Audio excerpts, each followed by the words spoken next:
اب اس کے ساتھ ہی ناظرین آگے بڑھتے ہوئے آپ کو بتائیں کہ کراچی یونیورسٹی خودکش دھماکے کی تحقیقات کے لیے کمیٹی قائم کر دی گئی ہے۔ تحقیقاتی کمیٹی کے قیام کا نوٹیفیکیشن بھی جاری کر دیا گیا ہے کہ جس کے مطابق کمیٹی کی سربراہی DIG CIA خود کریں گی۔ اسی حوالے سے مزید بات کر لیتے ہیں اپنے نمائندے ذوالفقار علی سے۔ جی ذوالفقار بتائیے گا۔ جی بالکل، جامعہ کراچی کے اندر گزشتہ روز ایک خاتون نے خودکش دھماکے کے ذریعے چینی باشندوں کی وین کو نشانہ بنایا تھا، جس کے نتیجے میں 3 چینی باشندوں سمیت 4 افراد جاں بحق اور 3 زخمی ہوئے تھے۔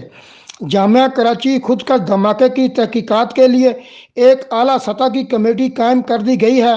تحقیقاتی کمیٹی کے قیام کا نوٹیفیکیشن بھی جاری کر دیا گیا ہے۔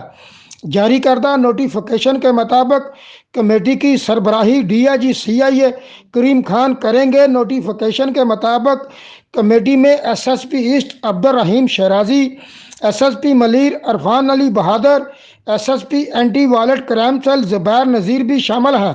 اس حوالے سے تفتیشی ذرائع بتاتے ہیں کہ کیس پر CTD اور رینجر کی ٹیمیں بھی کام کر رہی ہیں۔ جی ٹھیک ہے، بہت شکریہ ذوالفقار تفصیلات سے آگاہ کرنے کے لیے۔ اب تک کے لیے اتنا ہی، مزید خبروں کے لیے دیکھتے رہیے SM نیوز۔